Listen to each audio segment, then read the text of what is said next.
Hi, I'm David Barr Kirtley, host of the Geek's Guide to the Galaxy podcast. The conversation you're about to hear originally appeared in episode 108 of Geek's Guide to the Galaxy. To learn more, visit us at geeksguideshow.com. And for our panel today, we'll be discussing the recent Darren Aronofsky movie Noah, based on the Bible story of Noah's Ark. And this will involve spoilers for Noah, so just be aware of that. And I'm joined today by my two favorite Bible scholars. So first up, we've got Robert M. Price. He's a former Baptist minister who holds PhDs in systematic theology and the New Testament. He's the author of such books as The Amazing Colossal Apostle, Inerrant the Wind, and The Incredible Shrinking Son of Man, and also the host of the podcasts The Bible Geek and The Lovecraft Geek. So Bob, welcome to the show. It's great to be here, thanks. And also joining us today is Richard Carrier. He holds a PhD in ancient history from Columbia, and is the author of such books as Not the Impossible Faith, Proving History, and the upcoming On the Historicity of Jesus. So Richard, thanks for joining us. Glad to be here. Thanks for having me. Okay, and so before we get to the movie, I just wanted to ask something. So, I mentioned that Bob also hosts a podcast on H.P. Lovecraft, so he's obviously a big fantasy fan. But how about Richard? Are you a big fantasy and science fiction fan? Ish, yeah. I maybe not to the extent as Bob, although I am an H.P. Lovecraft fan, so we share that in common. Bravo. And Bob's actually a fairly well-known author and editor in the field in terms of H.P. Lovecraft anthologies and stories and stuff. So people, if you're interested in Lovecraft, definitely look up Robert M. Price Lovecraft stuff.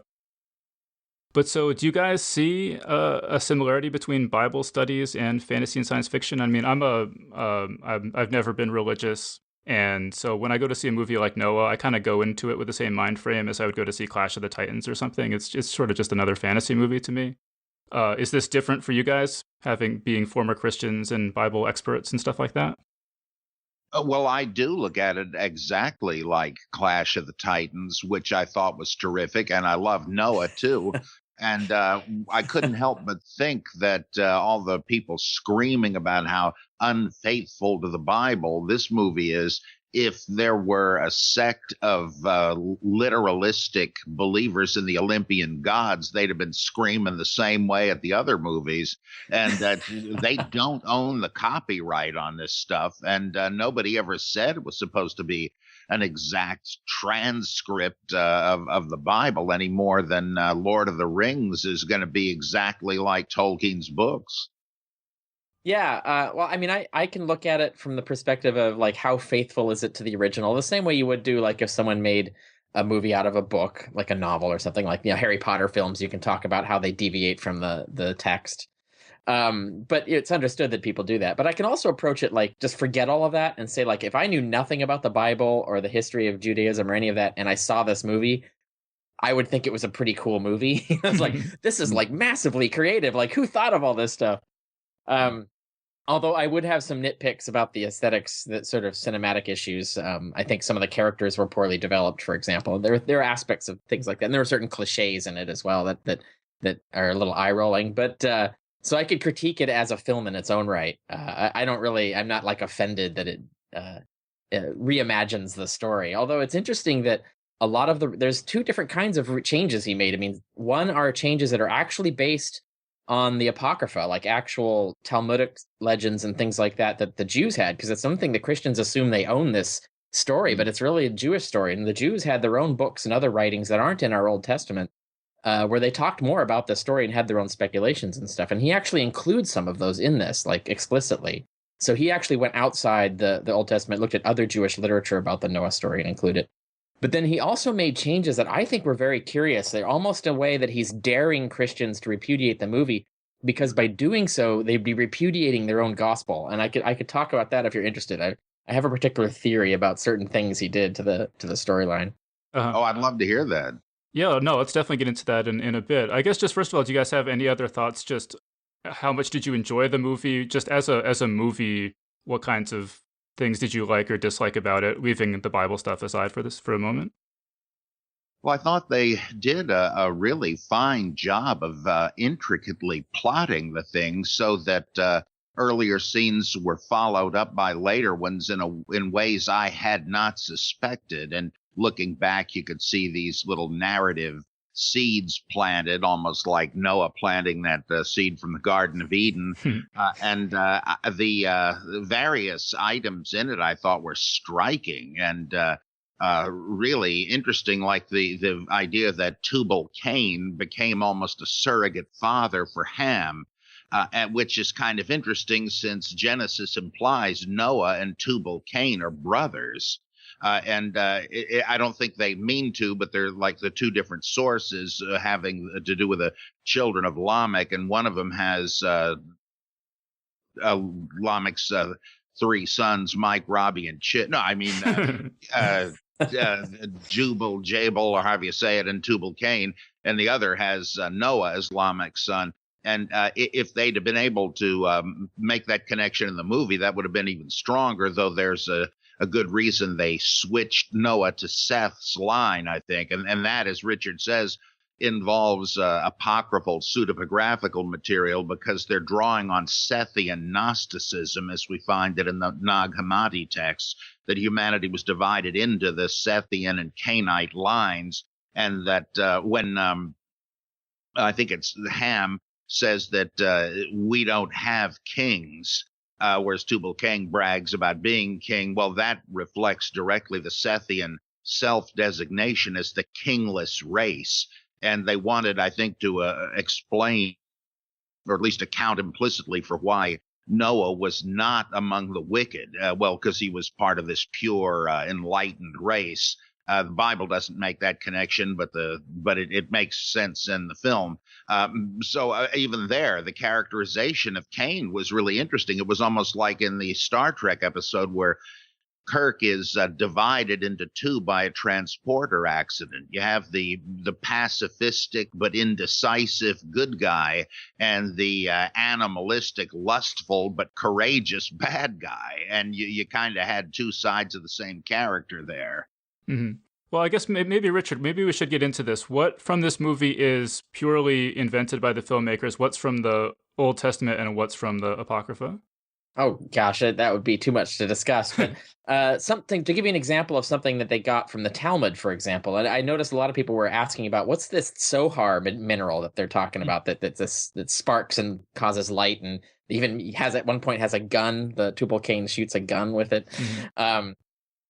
They went really creative with that, but the germ of the idea comes from in the Old Testament. It says God commanded Noah to build a Sohar for the ark so that it would be illuminated, and some people think that just means a window, but Talmudic rabbis speculated that Sohar was a magic crystal that would illuminate the ark from within. And so it looks like the writers latched onto that idea and then made it a metaphor for oil, because it was the mineral that the wicked people were destroying the earth to acquire, right? To build their cities and power their cities.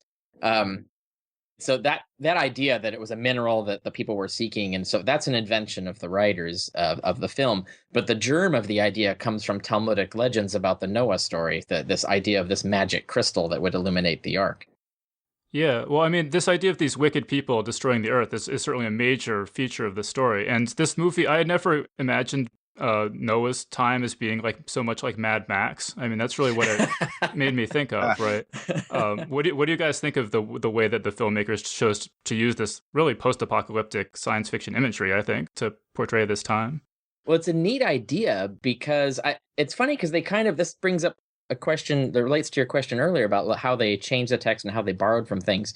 Because the way they incorporated the Watchers into the story both has, again, it's like gets a germ of an idea from other literature like the Book of Enoch, but then they changed it around a little bit. And when they started the film, they talked about the cities being giant and rapacious and devouring the earth.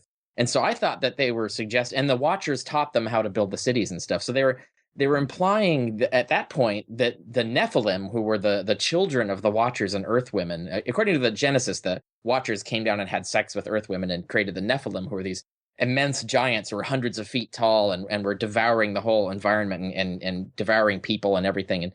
But in the beginning, they're making it seem like the cities were the Nephilim. And I was like, oh, that's a really clever reinterpretation of that the cities are the children of the Watchers and that they're sort of metaphorically but in literally devouring the earth in that sense. But later on, then they make the Watchers play the role of the Nephilim in the story, because the Watchers are the actual people walking around on the earth that, you know, have these physical bodies. That idea is based on the giants in Genesis and in Enoch. So they sort of conflated and played around with this idea. Well, I mean, Bob, what do you think of these Watchers as these rock monsters? I mean, how are they having sex with anyone if they're all made out of rock? Well, they cut that out. Now the sin of the Watchers. And by the way, I think the reason they felt at liberty to conflate the two was that, at least by virtue of a pun, as often in Genesis, they seem to link the Nephilim as meaning fallen ones, whether it originally did or not, with the sons of God who mated with mortal women, so that you could say they both were implicated in the fall. So what the heck, why not make them the same? One of them is even called Semyaza, which is the name of the leader of the fallen sons of God in either the Book of Jubilees or one of these books. It's in Enoch. You're right. Yeah.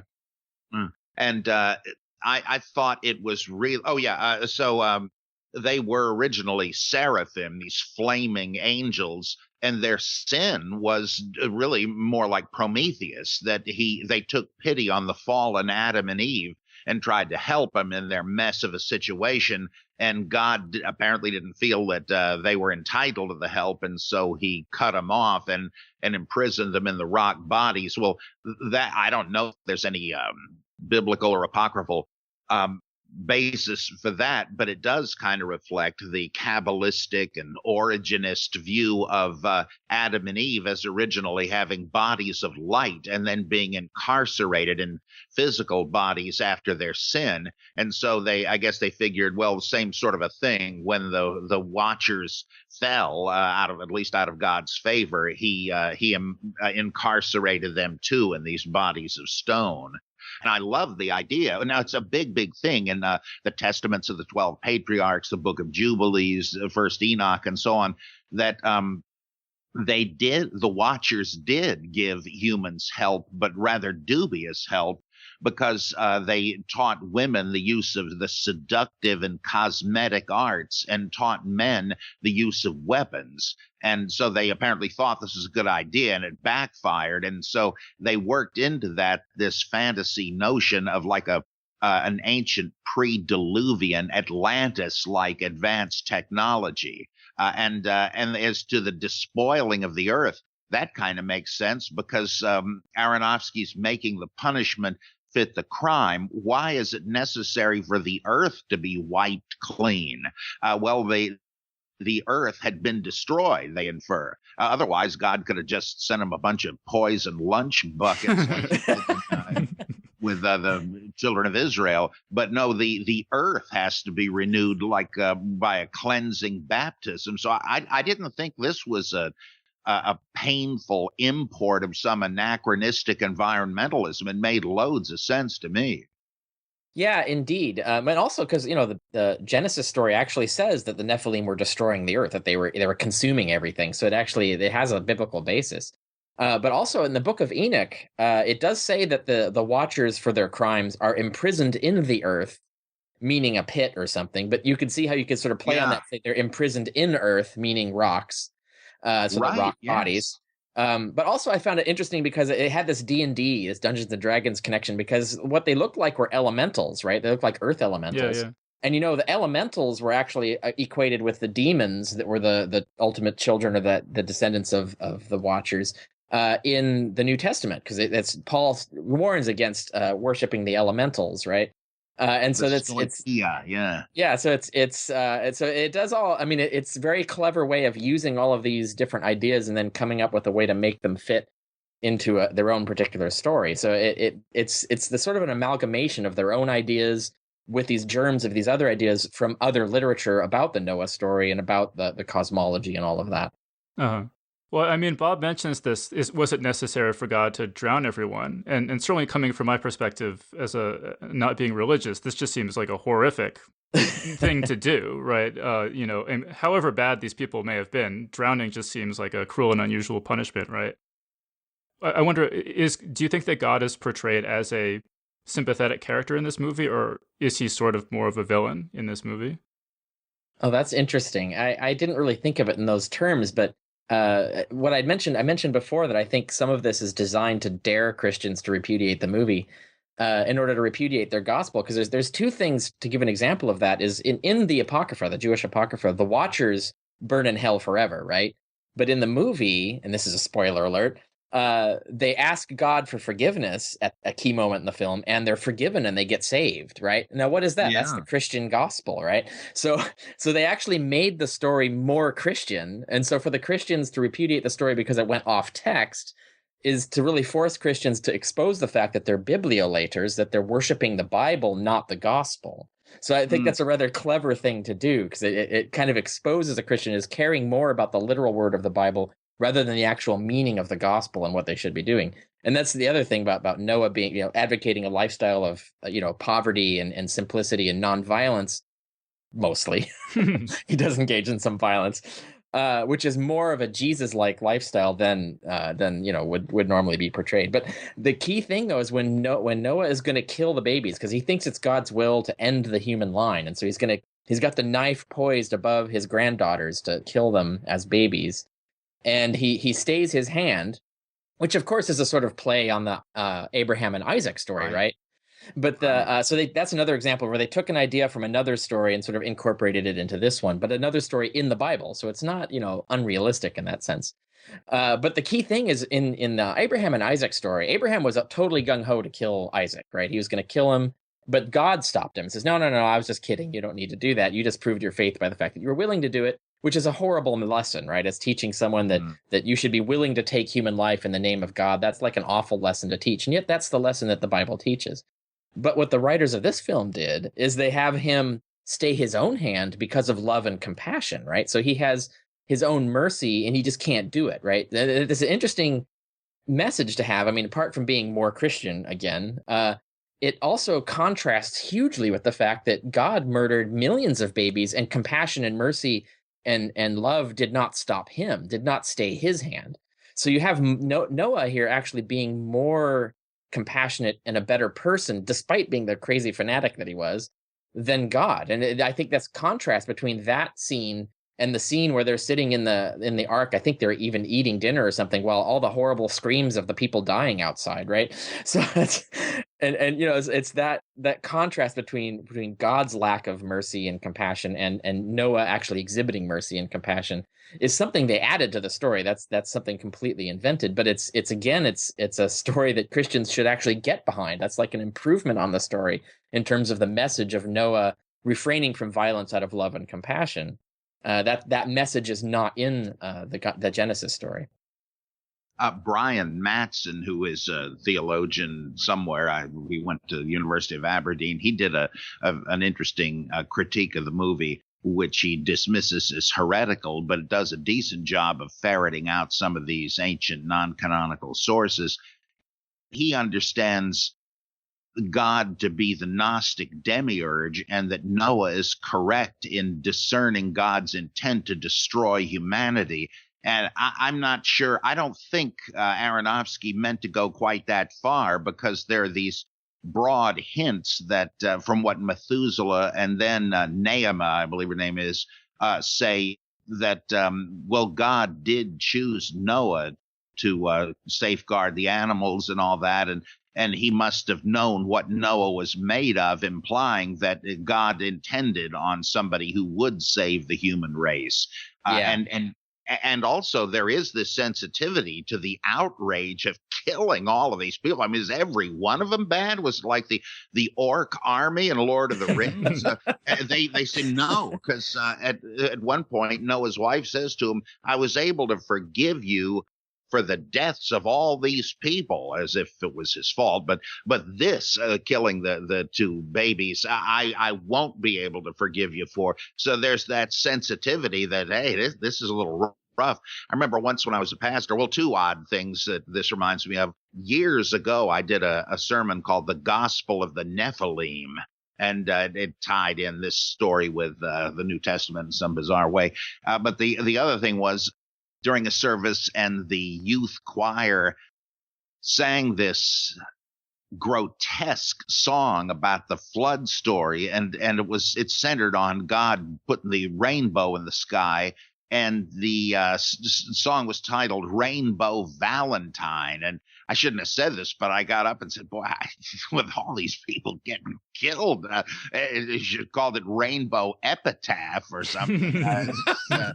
It's like the way the whole flood story is dealt with, for instance, in this terrible book, the Purpose-Driven Life. It's like Niebuhr once said that you should take the Bible seriously, but not literally. Well, this I think William Harwood aptly called the author a brain amputee. This guy, he takes the Bible literally, but not seriously. It just does not occur to him that this entailed the horrible deaths of all these people. And I think most people don't either, which kind of, to me, indicates that they are reading it as a myth, even though consciously they think it's history. The fact that as a myth, you're not really supposed to worry about all those people. They're just the bad guys, period. They're not really thinking of it as some kind of Auschwitz-like horror as it is. So it is kind of revealing, as Richard says, how it catches certain viewers and shows what they really do and don't believe. Yeah. Well, it's really interesting to me from the standpoint of a writer is that you tend to think of the main character of a story as the character who grows and changes. And in this story, really, that's God is almost the main character of the story, right? Because he's the one who learns better. He's the one who grows as a character and changes his mind by the end. I love the fact that, you know, how Noah is grudgingly willing to let the human race go on, though he's under no illusion that it'll necessarily be better. Well, that reflects God's realization in the Bible, though not in the movie, where when God puts the rainbow in the sky and makes the covenant, he says, look, he implies, I kind of flew off the handle there. I promise I will never again destroy the earth just because the thoughts and intents of the heart of man is only evil continuously. It's like he knows this really didn't accomplish anything. This isn't going to scrub clean human nature, but he has learned not to react in such an extreme way. I could be reading that in, but I think it actually suggests that.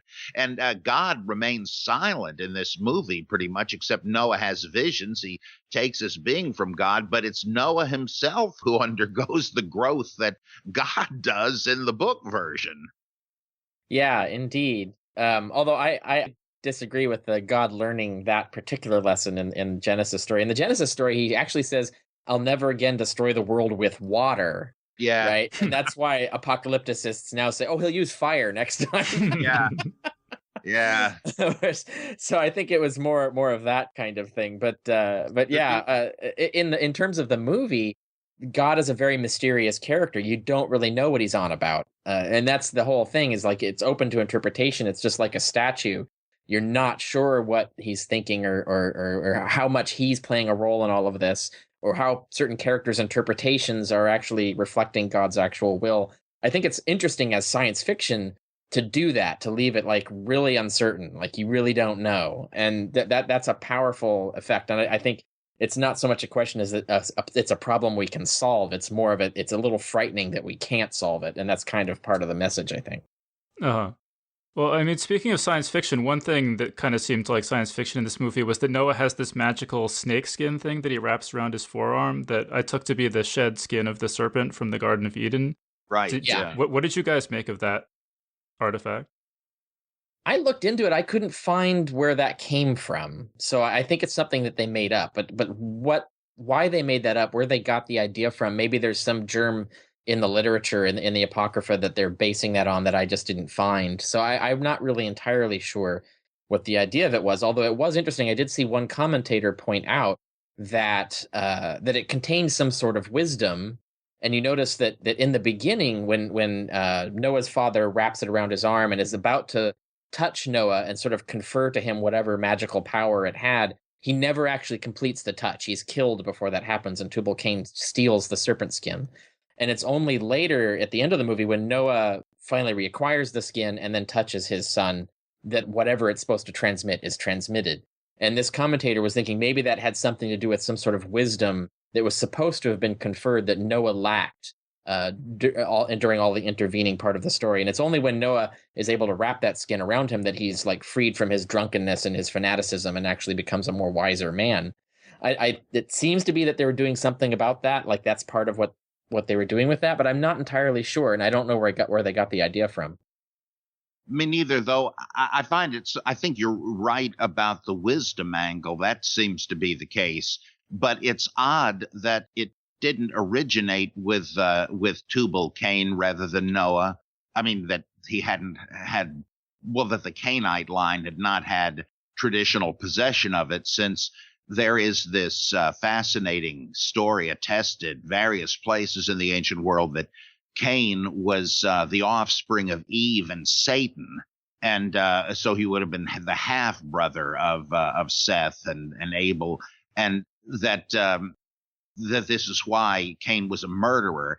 And given that the snake skin would have been his father's skin, strangely enough, and it doesn't make as much sense to me that the serpent, being wise but crafty and evil, that Noah's line would have inherited this thing. So there are pieces of that puzzle I don't yet understand. Yeah, me too. Is there anything else you guys want to say about Methuselah and Tubal-Cain and the way that they were portrayed in the movie?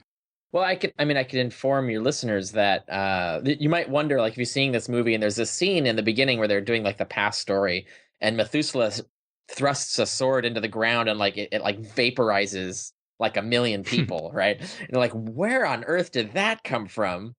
That actually is another example of getting it from the Jewish Midrash. It's Midrash Akbir has this story where Methuselah wrote the name of God on the sword, and then it just says he slew 900,000 men 900,000 of the wicked in a single moment.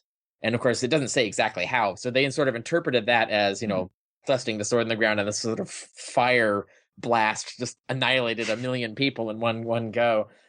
Which is a very creative way to like reimagine that idea. But that's another example of a Midrashic Jewish legend that they incorporated. So they actually were reading the Jewish literature about the Noah story and related stories outside the Bible. And so they are getting some of these ideas from there. And there might be pieces of it where I couldn't find the source. So they might even it would be interesting to have someone do a proper commentary on the text of the movie. Like, oh, this comes from here and this comes from there. And I'm sure the writers could tell you where they got certain ideas. So if anyone were to do a commentary like that, they would have something that biblical commentators never have, which is access to the author. What do you mean? I talked to him this morning. I really love this backstory that I don't think I'm just hallucinating, but the business about Shem and Ham finding Noah passed out, drunk, naked, and they cover him up with the blanket and tell Japheth not to look, he's too young, etc. And then there's really no aftermath, whereas in Genesis 9, it's fragmentary. Something's missing because they've done something to Noah so serious that when he snaps out of it, he curses Canaan, the son of Ham, and says, your progeny will all be slaves forever. What the heck? What did he do? I mean, he wasn't even in the scene until Noah's curse. So the rabbis even ancient rabbis thought that something had been cut out of this. And because it was too offensive. And so what it seems to be, I think, is that that there were 4 sons, Canaan being the 4th, and that he had castrated Noah to unseat him as the patriarch, and that this is a Hebrew version of the Greek story of the Titan brothers, Kronos, Creus, Coius, and Iapetus ganging up on Uranos, who was the king of the Titans, castrating him, and then Kronos takes over.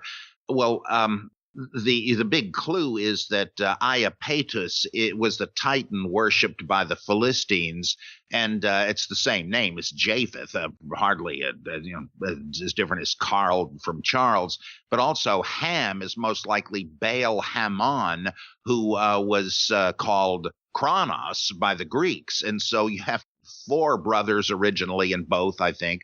2 of them were explicitly the same. And this explains the violence against Noah. He was unseated, but he could get his vengeance in. And so, as is the case often, a myth has become a legend. A god has become an ancient hero.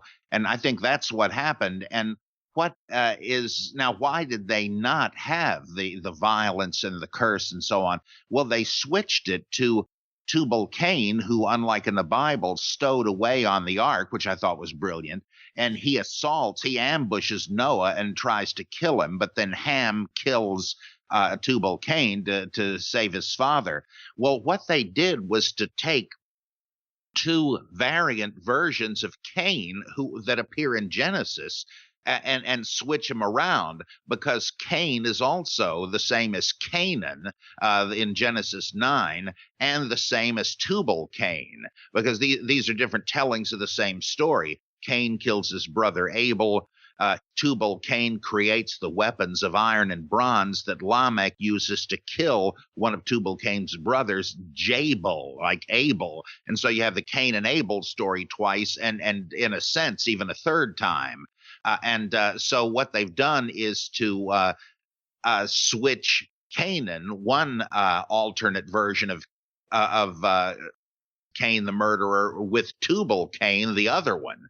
And so if they didn't intend this, it's amazing luck, because all they've done is simply to include the scene, but in a different part of the story. It's just really fascinating to me. And this whole thing illustrates how through the Bible and with the pseudepigraphical material, the Midrash and the Talmud, the story, the myth grew in the telling, and this is simply the latest stage of the same trajectory of evolution, this movie. I mean, one thing that has gotten a lot of discussion is the way that race is portrayed in this movie and how all the characters are white. Is there any biblical basis for saying what ethnic group these characters should belong to, and how does that fit in with the Curse of Ham thing? Yeah, it's, I mean, obviously Middle Eastern. They should all be Middle Eastern. But the interesting, this is something where I think the writers handled the PR on this badly, or their own thinking was a little a slight bit racist, in the sense that they were assuming that white was the default, which like they're not aware of the fact that that's precisely the incorrect assumption about the world. Because, you know, in actual history, you know, of course, let's put it into the history of the fictional history of this mythology in Genesis.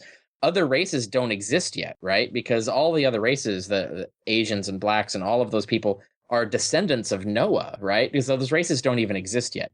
So then the question is, what races, or would there be only one race in Noah's time, or would there be multiple races, but they'd be different races than existed later? And that would be hard to portray cinematically.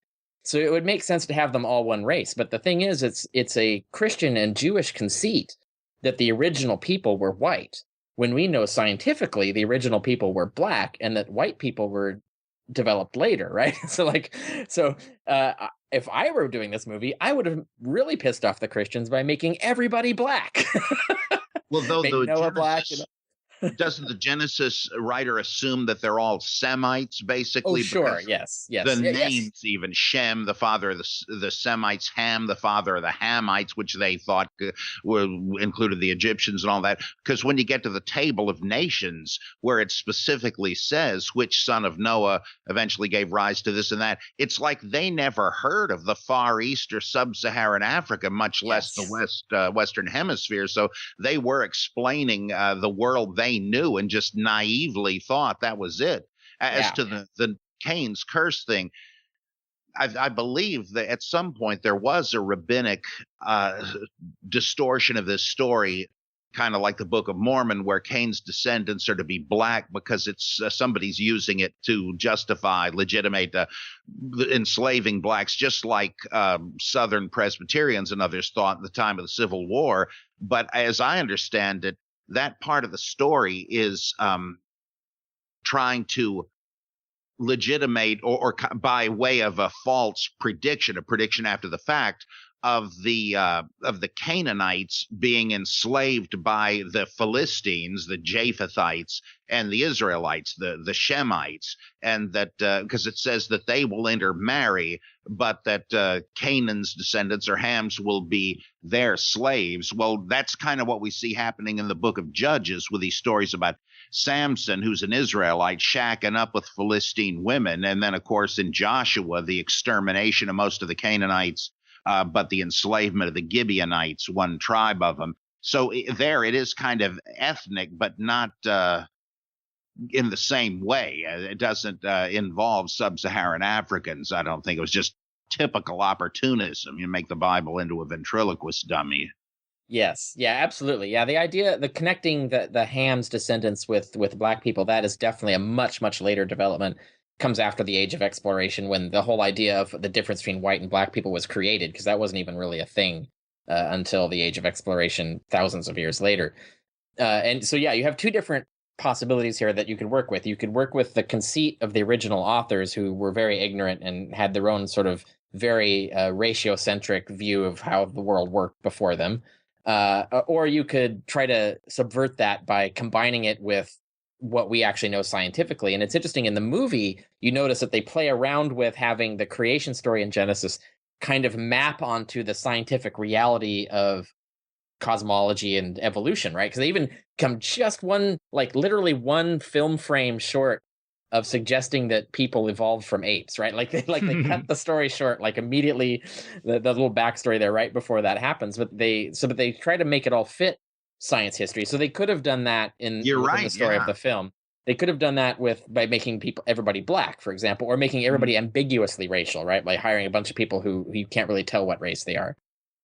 So that would have been more interesting, I think, and would have been more in play with it. But if they went with the all white people thing, or trying to make it, what they should have said by explanation is, well, that's the conceit of the original story.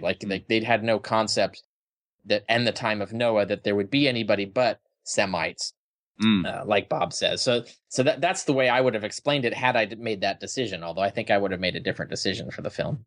Something like you're suggesting, I think, is shown in the TV miniseries of the Mahabharata, where you had all these people that were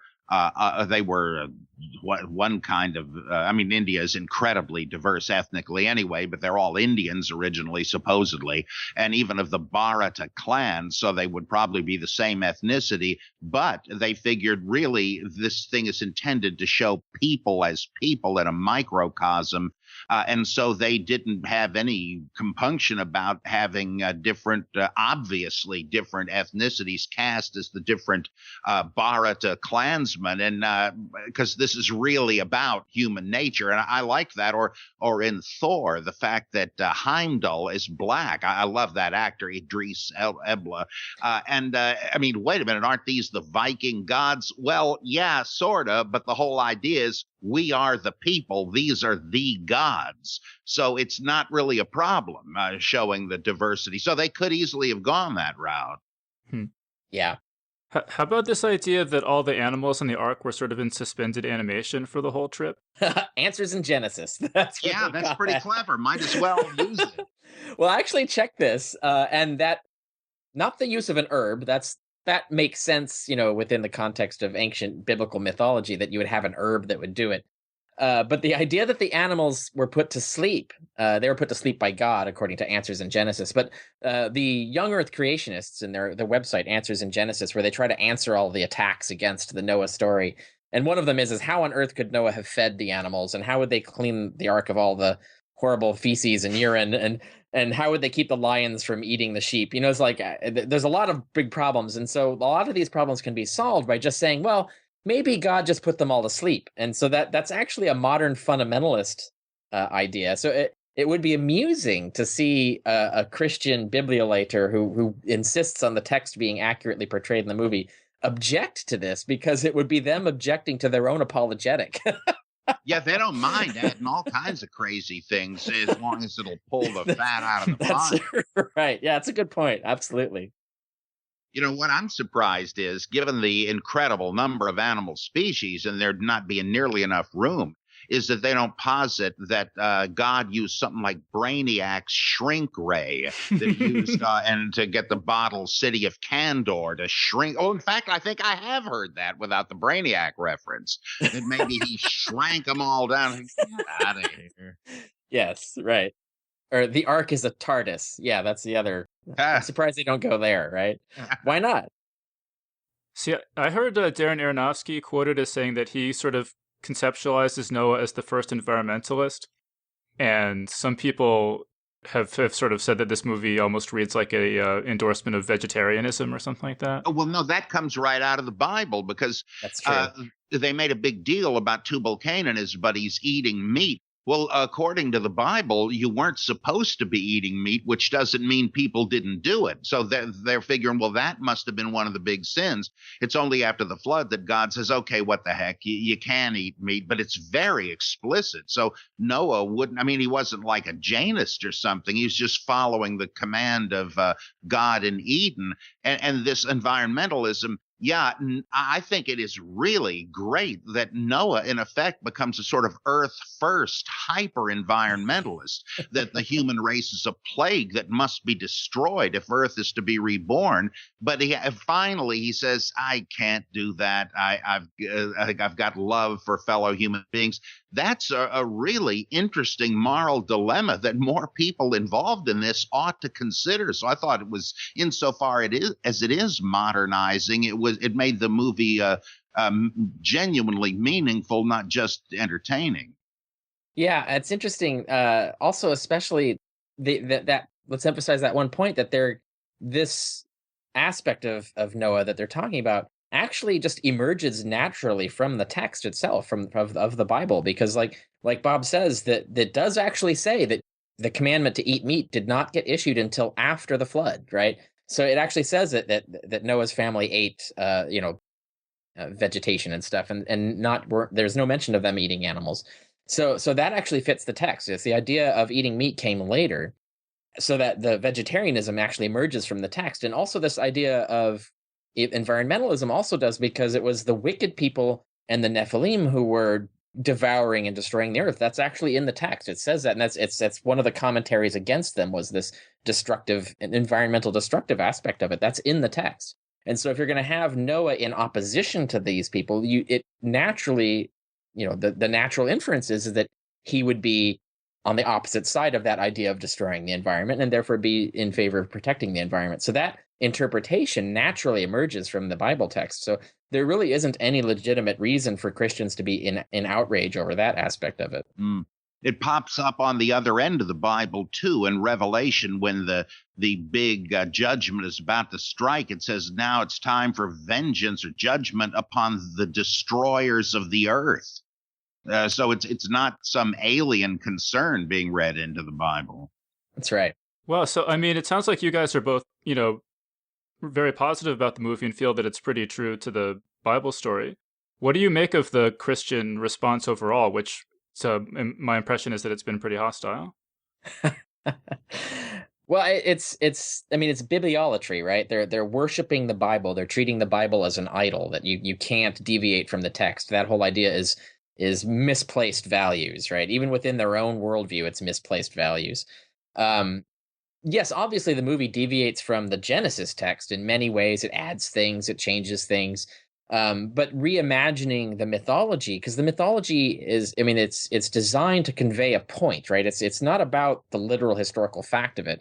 It's the point of the story. And Bob gave the example earlier of this idea at the time of morally legitimating slavery by telling this myth about these descendants and so on of Ham, and somehow that being their legitimation. They told the story not because it was true, but because it suited their purpose of legitimating the institution of slavery at the time, of slavery of foreigners specifically, because there were different laws for enslaving Hebrews versus enslaving foreigners. So all mythology is like that. So the mythology, you design the story to convey some message, some value, some way, some idea you have about how to model society or to explain the way society is run. And so the idea of changing the story to reflect new values and new ideas and stuff is completely in keeping with the way that you would write mythology and retell mythology and change it. And I think Christians especially should be more comfortable with that because their values have changed so much from the values that were trying to be conveyed by the original biblical authors, right? And there are many aspects of that in this. The idea that the Watchers gained forgiveness, the idea that you could ask God for forgiveness and be saved, the idea that compassion would, compassion rather than God's command, but compassion itself, intrinsic in a person, would lead them to not kill a baby that he thought it was God's will to kill. I mean, these are new values. These are values that are actually Christian values today. At least let's hope that they're widely Christian values today. So it requires a rewriting of the mythology to convey the way our values have changed in the current situation that we're in. So the idea of rewriting the text but borrowing ideas from other ways the text has been rewritten by the Jews themselves, for example, and in doing your own creativity to it, that's a reverent treatment of mythology as mythology and the purpose of mythology. I think a similar case, which also got a lot of outrage, was The Last Temptation of Christ, which took real liberties with it, as the novel, of course, by Nikos Kazantzakis had done. But even there, what they did was solidly rooted in the Bible, and the outrage at that movie was so ironic because The Last Temptation is certainly the most orthodox Christian movie about Jesus ever made. The idea that the liar, lord, or lunatic argument that they use is, I think, deeply flawed because it implies Jesus was not a genuine human being. If he had been, then to believe that he was God, whether he was or not, would have driven him insane. Right, and that's exactly what happens in The Last Temptation. No other movie ever took that seriously. And I think in a similar way, though not as much, the Noah story brings out unspoken issues that are inherent in this story. And it's just that sadly, a lot of people are very fragile in their beliefs. They don't want to risk rethinking anything because they've been told that if they do and they get it wrong, they're headed for hell. This is not the way to get people to think freely. Well, I mean, speaking of other Bible movies, how do you think this compares to other Bible movies? Are there any other ones worth watching? I mean, really the only ones I've seen are Passion of the Christ and Life of Brian.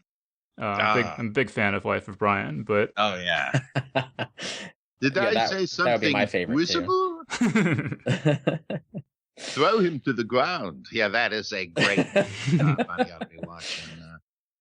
Yeah, that is terrific. I think that is, of course, a satire on a lot of things, but it sure is hilarious in its attack on various foibles of religion. Some people thought that was blasphemous and anti-Jesus. Of course, it was not. Jesus is depicted in a very respectful way. And the Pythons even said they sat down with the idea of satirizing Jesus, but said, well, really, what is there to satirize here? And that Christians ought to be glad for that movie. Some of them are. I showed it in my church years ago.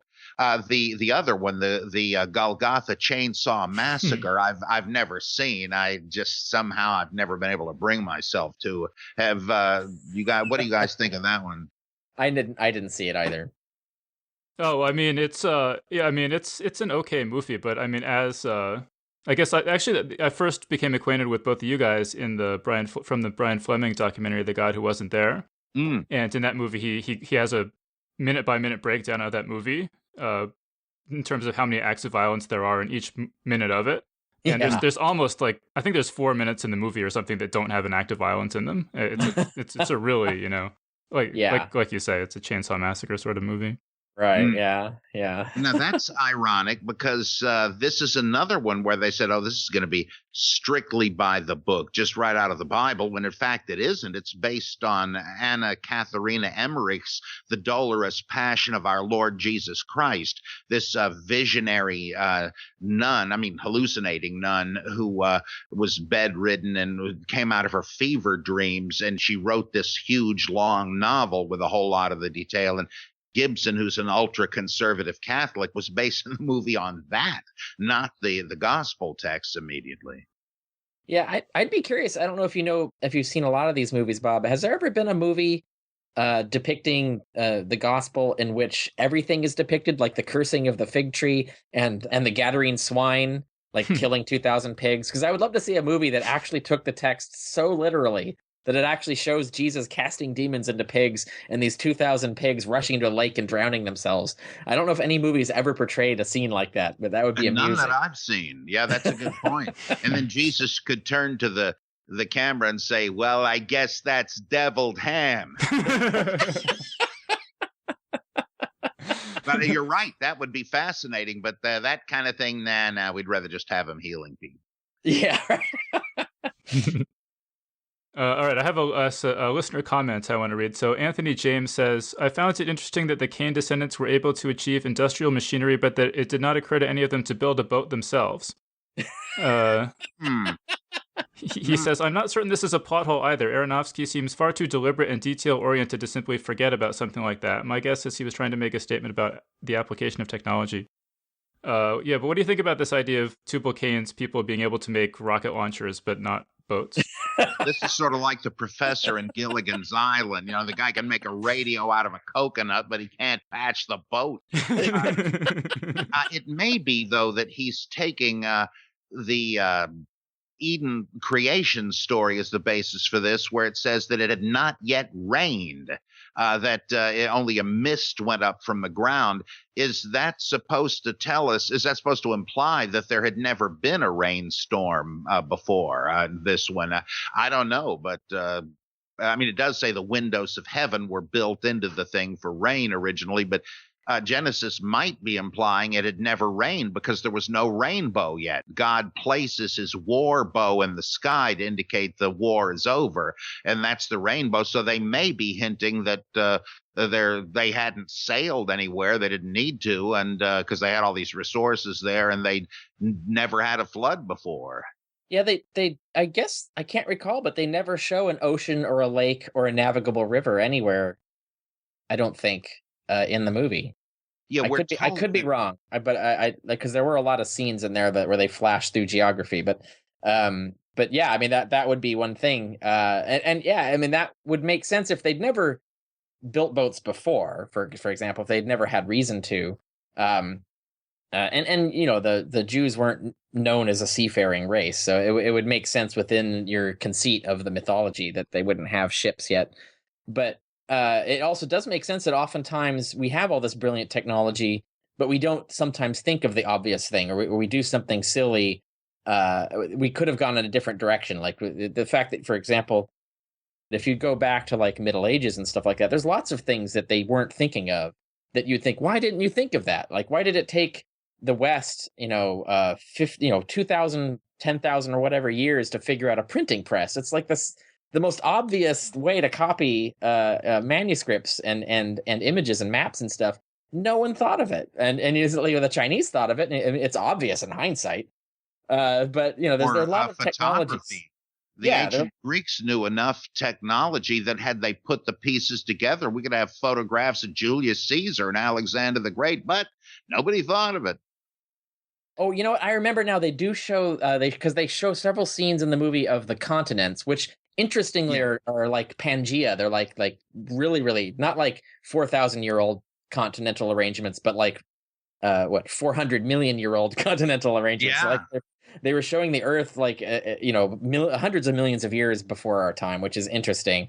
And they did show oceans there, but I don't know if they show any seafaring going on. So so there were oceans in the movie, but I don't know if they ever like depict the idea that they ever used the sea for anything. Well, I did hear Darren Aronofsky say that since there were no rainbows before the flood, who knows how, he says that maybe the sky wasn't blue. I mean, who knows how the laws of physics might have been different if in a world with no rainbows, you know? Yeah, if you go into the conceit of the mythology, like you can't talk about anymore what's scientifically accurate or inaccurate. I mean, you already have a geocentric universe you're talking about. So although that's not what they show in the movie, they try to align the cosmology of the movie with actual modern cosmology, which so sometimes they try to throw science in there, but other times they have completely implausible things like a sword that can vaporize a million people by being shoved into the ground. It's not scientifically accurate at all. But All right, cool. So we're running pretty short on time here. I did want to talk about, I mean, I mentioned that I was first acquainted with both you guys from the documentary film, The God Who Wasn't There. I don't know, did you guys just want to talk about that a little bit? I mean, why don't we say, Richard, why don't you talk a little bit about your book on the historicity of Jesus that's coming out later this year? Yeah, and you can say that's partly inspired by when I was interviewed for that film, I wasn't really convinced of the thesis at the time.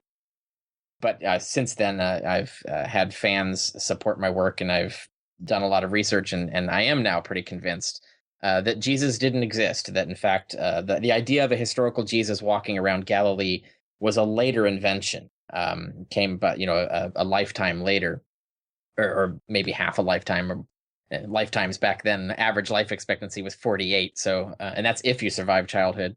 So people didn't live quite as long back then. But yeah, so I've done extensive research on this and have gathered together what I think is the best case by the standards that the scholars of the field would expect, right? Like, so they're often complaining that we don't cite enough sources or we don't cite the current scholarship on certain things.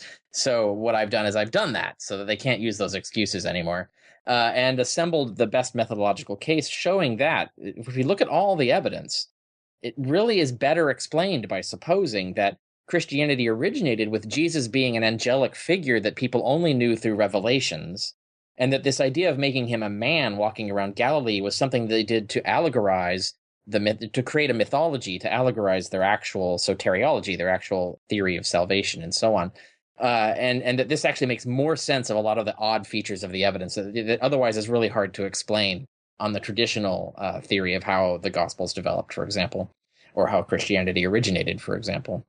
And so that my book on the historicity of Jesus is the culmination of years of research in trying to build this case. But I'm not the first one to do this. There are many people who've written about it. Many books by Bob, our other guest, have already been advocating this for quite some time. It's just not been getting the attention that it should have gotten. So if people are totally new to this, is that film, The God Who Wasn't There, is that a good place to start, or would you recommend something else instead? Well, I would only recommend The God Who Wasn't There for maybe atheists and ex-Christians who want a feel-good film that kind of makes fun of religion. Because it's half and half. Half of it is about the Jesus issue, but the other half is about the problems with fundamentalist Christianity in general. And it would, I think it would be offensive to some Christians who can't handle criticism, and for example, but I don't think anybody's done a like what I would consider like a really good scholarly documentary on this question yet. I've had nibbles from different production companies who want to do one, but no one's done one yet, as far as I know. Bob, do you have any? Not that I know of either. I've been interviewed for 2 or 3 of these things that have not panned out. I'm sure somebody eventually will. It's just waiting to be done. It couldn't be that difficult to pull such a thing off. So I'm sure somebody will. There's these insane folks in Canada are making a documentary called The Gospel According to Price, if you can believe that, which is a whole bunch of interviews with some fat guy sitting in front of a bunch of books. And it was supposed to deal a good bit with the Christ myth theory, and over many hours I did talk about that a bit, but they decided they were going to do a bit less of that than they planned, so I don't know how much that will deal with it, but it certainly wouldn't be adequate for this purpose. We really would need a much better extensive explanation of the thing. Somebody ought to get that going, because it would just be fascinating and could be done so well. Yeah, I agree. It's the iron is hot on this. It's the time to do something like that. Mm-hmm. So what does the Gospel According to Price mostly deal with then? Well, one big hunk of it took me by surprise. They asked me to put together a set of my favorite quotes on different topics. The Price Bible, they said tongue in cheek. And I didn't really know what the point was. But once I got up there, they put it in front of me and said, we want you. We were in a big chapel. They said, we want you to sermonize impromptu on the basis of these various passages. And from Ingersoll, Spinoza, a lot of different people. So I did, and I think it came out pretty well. Then there's a part where I'm going through a scrapbook and reminiscing about my checkered fundamentalist past, and there's parts where we're talking about different Bible issues and so on. I don't remember exactly, but they did quite a bit of footage. It's funny, they had it arranged so that part of it would be done in this huge, beautiful cathedral in Toronto. But once we got in there, the person who had given the permission and received the check and all that came rushing out. She had just looked me up on the internet and said, no, we can't have this. So we can't be associated with this. So we had to go do it in a hotel room instead. It was really funny and a lot of fun. I'm not sure when it's supposed to be out. I don't think not all that far in the future. Sounds pretty awesome to me. I got a book coming out in September, supposedly, from Prometheus called Killing History, Jesus in the No Spin Zone. And this, of course, is a refutation of O'Reilly's yes, Jesus. And very good. All right. Yeah, that's been needed. All right, cool. So yeah, and so I definitely recommend people check out the Bible Geek podcast that Bob does. It's one of my favorite podcasts. And let's see, Richard, if people want to learn more about you, what should they check you? Should they find you on Twitter or Facebook, whatever? Just go to richardcarrier.info on the web. That's my website. You can find all the links to all my writings, my books, my blog, everything I do, biography, all of that stuff is there. Great. And the Historicity of Jesus comes out when? Expected in June. So let's fingers crossed on that. You know, you should also tell them the big news that they have officially decided to rename the Bayesian probability theory the carrier probability theory. I doubt that. Maybe just want to explain that quickly? Oh, yeah. Well, part of my project for the Historicity of Jesus was I realized that the methodology in Jesus studies is hosed, basically. And I'm not the only one to notice this. There many scholars in the field have pointed out that the methodologies that have been used to study Jesus are hopelessly flawed. And so I realized, well, okay, because the first thing you do in a research project like this is method. Like, okay, what's the method? And so I realized, well, I'm going to have to figure out what would be a valid method. And I realized Bayes' theorem and a Bayesian way of doing history is the way to do it. And so my first book, which came out 2 years ago, which is Proving History, Bayes' theorem and the Quest for the Historical Jesus, which is basically showing how you can use Bayes' theorem to study all historical claims, in particular historical claims about Jesus. And I wrote that book for humanities majors, so you don't have to be a math expert to get it. But some people still struggle with the math concepts. But nonetheless, the idea is that Bayes' theorem is a mathematical model for all correct empirical reasoning. And if once you realize that, you can use that as a tool to analyze the criteria and methodologies that are used in history and other things, and figure out how to extract what the probability is of different facts based on what you assume or know about the ancient world or whatever historical period you're studying. And so I've been a big fan of this, promoting Bayesian, not just Bayesian history, but also Bayesian epistemology, that I think all of our thinking should be fundamentally Bayesian, fundamentally based on this Bayes' theorem. And so I have a reputation for being a Bayes fanatic and advocating it and talking about it in venues all over the place. And my book is the book for people who want to like figure out how to think like a Bayesian without having to be without having to figure out complex mathematical equations and stuff. So Proving History is the book for people who want to know about Bayes' theorem from that angle. Mm-hmm. And these flawed methods in Jesus studies you mentioned would be like the criterion of embarrassment or the criterion of multiple attestation, sort of. Yeah, I have like 50 pages in my book, Proving History, on why the criterion of embarrassment is logically fallacious and does not actually work in Jesus studies at all. Mm-hmm. All right, great. Well, this stuff is so fascinating, and I could talk about it all day, but we're way over time here, so we need to start wrapping this up. Sure. But I just really want to thank you guys so much for coming on the show. This was just absolutely fascinating stuff. Oh, it's great to be here, especially with Richard, whom I admire and appreciate. It's great to share the podium with him. Ditto. And that was our panel. So thanks to everyone for listening, and we hope you'll check out more of our interviews and panels over at geeksguideshow.com. Thanks.